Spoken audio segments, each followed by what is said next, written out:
Good morning বন্ধুরা, কেমন আছো তোমরা সবাই? আশা করি সবাই খুব ভালো আছো। আমার আরও একটি নতুন ব্লগে তোমাদের সবাইকে স্বাগত। আজ বুধবার আর এখন সকাল ওই 8:30 9টা মতো বাজে। তো ঘুম থেকে উঠেছি অনেকক্ষণ আগেই। উঠে নিয়ে বেশ কিছু কাজ তো থাকে, যেমন বাইরে জল দেওয়া থাকে, ঘরের কিছু বাসনপত্র থাকে, রাতের খাওয়া দাওয়া করা সেগুলো বার করতে থাকে, ঝাঁটাঝাঁটি করা থাকে, মানে প্রচুর কাজকর্ম থাকে, আশিবাসি কাজ তো জানোই। তারপর নিজেরা ফ্রেশ হওয়া থাকে, সমস্তই থাকে। তো সব কিছু কমপ্লিট করে নিয়ে চাও আমাদের খাওয়া কমপ্লিট করে নিয়ে এই যে দেখো বিছানাটা ঠিক করে নিচ্ছি। আর বিছানা ঠিক করে নিয়ে ঘর দোর ঝাঁটাঝাঁটি করে নিয়ে যাব হচ্ছে বাজার দিকে যাব। তো সেটাই আর কি, তারই প্রস্তুতি চলছে। আর বিছানাটা আজকে আগে তুলতে পারিনি, কারণ হচ্ছে আমার বর বসে বসে ওর কিছু নিজস্ব কাজকর্ম করছিল, ও বিছানা জুড়েই ছিল, সেই জন্য আর কি কিছু করতে পারিনি। তাই পরেই আর কি সমস্ত কাজ সেরে নিয়ে তারপরেই আর কি বিছানাটা তোলাতুলি করি। সকালে আর কি যে টাইমে দুধ দিয়ে যায় সেই টাইমে দুধ দিয়ে যায়নি, অনেক লেট হয়ে যায় দুধ আসতে। তো আমাদের চা খাওয়া কমপ্লিট। আমি প্রত্যেক দিন রাত্রেবেলা না একটুখানি করে দুধ আর কি রেখে দিই, যেহেতু পরের দিন সকালবেলা চা খেতে হবে সেই জন্য। কারণ আমার না ওই লাল চাটা খেতে একদম ভালো লাগে না, সেই জন্য তাই জন্য একটুখানি করে দুধ রেখে দিই, সকালবেলা ওটা আর কি চা করে নিয়ে খাই। তো এই যে আমার বড় দেখো ওদিকে ফিল্টারে আর কি জল ঢেলেছিল, যখন জল ভরেছিল কলের, সেই জন্য ফিল্টারটা দেখছি ভরে যাচ্ছে। তো আমার বড় জন্য বসে পড়েছে বোতলগুলো আর কি ভর্তি, কারণ এই অবস্থায় যদি বাজার চলে গেছে না তাহলে জল পরে সব একদম যাতা হয়ে যাবে। আর আগের দিনে কিছুটা তরকারি ছিল সেটা আর কি বার করে রেখে দিলাম, রেখে দিয়ে নিয়ে তারপরে দেখো যে ঝাঁটাঝাঁটি করছি। আর একবার বিছানাপত্র যেহেতু ঝাড়াঝাড়ি করলাম সেই জন্য। আর অনেকটা বেলা হয়ে গেছে, মানে তত্তর করে আর কি বেলা আর কি এগিয়ে যাচ্ছে, মানে বেলার সাথে যেন পেরে উঠছি না। তো যাই হোক, তোমরা দেখতে থাকো, আমি বরং ঝটপট করে সমস্ত কাজকর্মগুলো সেরে নিই। তো এই যে সমস্ত কাজকর্ম সেরে নিয়ে স্নান করে পুজো দিয়ে নিয়ে চলে এসেছি আর কি রান্না করতে, দুপুরে রান্না বান্না করতে। অনেকটা বেলা তো পেরিয়েই গেছে, তোমাদের বললামই। আর ঝড়ের গতিতে বেলা পেরোচ্ছে, মানে এরকম একটা অবস্থা। তো যাই হোক, ভাত বসিয়ে দিলাম। আর একদিকে এই যে আগের দিন ঘি করেছিলাম, সেই ঘিটা জমে গেছে দেখছি। তো খাকড়িটা আর কি তুলে নিচ্ছি, তুলে নিয়ে ঘিটা একটুখানি নরম করে নেবো, জমে গেছে বলে। তো গলে গেলেই আর কি ওটা এই যে দেখো ছেঁকে নিচ্ছি ইয়ে দিয়ে, ছাঁকনি দিয়ে নিয়ে। আর অনেকটা করে ঘি হয় জানো তো। আমি যেটা আর কি একটা বাটিতে জমিয়ে রেখে দিই, তো খুব বেশি দিন জমাতে হয় না, তো সেটাই আর কি অনেকটা পরিমাণ করে ঘি হয়। তো এই যে ঘি করতে গিয়ে প্রচুর পরিমাণে কড়াইটা আর কি পুড়ে গিয়েছিলো, সেটাই গরম গরম মেজে নিয়ে চলে এলাম, কারণ তরকারি করতে গেলে আবার আরও পুড়ে যাবে সেই জন্য। আর এই দেখো খাকড়িগুলো, এগুলোকে আমি খাকড়িই বলি।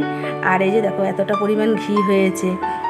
আর এই ঘিটা দিয়ে এত সুন্দর গন্ধ ছাড়ছে না, মানে যখন প্রথম একদম ঘিটা করতে আর কি বসাই তখন এত বাজে গন্ধ ছাড়ে, পচা পচা। আর তারপরে এখন আর কি যখন ঘিটা রেডি হয়ে যায় না, খুব সুন্দর গন্ধ আর কি ছাড়ে। এই যে ভাতও ফুটে গেছে, আর এই যে জল নিয়ে নিয়েছি, এবার আর কি সবজিপাতি সমস্ত কিছু রেডি করতে বসবো। আর দেখো সবজির মধ্যে পুঁই শাক করবো আজকে, কুমড়ো দিয়ে আলু দিয়ে। আর আজকে মোটা মোটা ডাঁটা পেয়েছি, আজকেও মানে ডাঁটা নিয়ে এসেছি, সজনে ডাঁটা। এখন সজনে ডাঁটাটা পাওয়া যাচ্ছে তো খেতেও ভালো লাগছে, আর খাওয়াটাও খুব উপকার। আর বেশ কিছুটা ঢেঁড়স নিয়ে এসেছি। আর এই যে এবার রেডি করে নিই। তা দেখো রেডিও করে নিয়েছি সবজিপাতি, শুধু সবজি দেখো রং বেরঙের সবজি, আলু কুমড়ো, এদিকে ডাঁটা কেটে নিয়েছি, এদিকে দুরকমভাবে আর কি ঢেঁড়স কেটেছি, একটা বরের ভাজার জন্য আর আমারটা সর্ষে বাটা দিয়ে ভাবছি ঝাল করব, সেই জন্য সর্ষে বাটা দিয়ে না ঢেঁড়সের ঝাল খেতে ভীষণ ভালো লাগে আমার ভাজার থেকেও। আর এই যে পুঁই শাকটা জলের মধ্যে ধুয়ে নিয়ে 2-3বার ধুয়েছি, আর একবার আর কি জলের মধ্যে দিয়ে নিয়েই রেখে দিয়েছি। তো যাই হোক, আর এদিকে মশলার জন্য দুরকম মশলা হবে, একটা ডাঁটার আর সর্ষের পোস্ত দিয়ে যে ঝাল করব সেই ডাঁটার ঝালের, আর একটা হচ্ছে ভেন্ডির ঝালের। আর এই মিক্সিতে যেটা আছে সেটা কুমড়োর তরকারির আর কি মশলা। তো এগুলো পিষে নিতে হবে, নাহলে কখন আবার লাইট অফ হয়ে যাবে তার নেই ঠিক ঠিকানা। তো এই যে ঢেঁড়সটাও ভেজে নিচ্ছি আমার বরের জন্য। ও তো ঢেঁড়স ভাজা ছাড়া আর অন্য কিছুতেই কিছু খেতে চাইবে না, তো সেই জন্য ওকে ঢেঁড়সটাই আর কি ভেজে দিতে হচ্ছে আমাকে।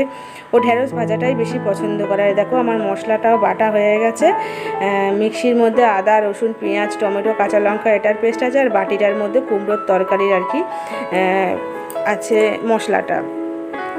তো এই যে কুমড়োটাও ভেজে নিয়েছি, ঢেঁড়সটা ভেজে নেওয়ার পর কুমড়ো আর আলু দুটোই আর কি একসাথে নিয়েই ভালো করে লাল লাল করে ভেজে নিয়েছি।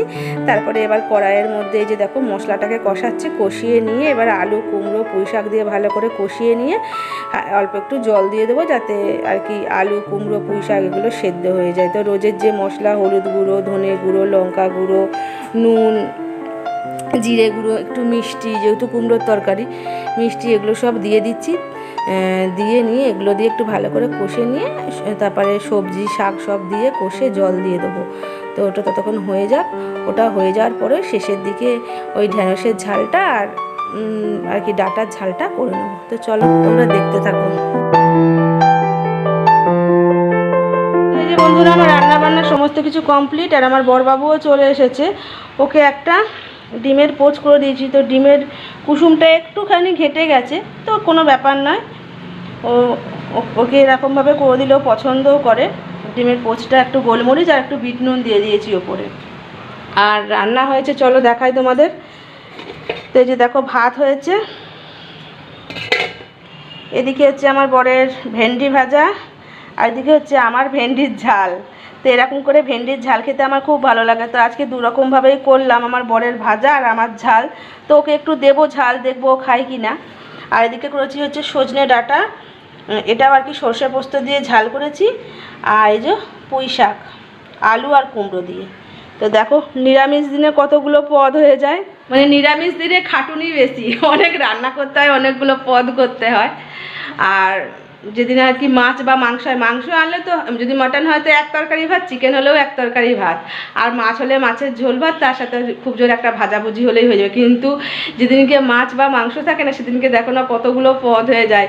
আজকে তো তবু 4খানা পদ হয়েছে, ডিম নিয়ে 5খানা, ডিমের পোচ নিয়ে, তো নাহলে আরও হয়ে যায় পদ। তো যাই হোক চলো খাওয়া দাওয়া করে নিই। খাওয়া দাওয়া করে নিয়ে ওভেনটা পরিষ্কার আছে, তারপরে বাসন কোসন মাঝামাঝি সব কিছুই আর কি বাকি আছে। বরবাবুও চলে এসেছে, অনেকটা বেলা প্রায় হয়ে গেছে, এবার খাওয়া দাওয়া করে নিই, ভীষণ খিদে পেয়ে গেছে।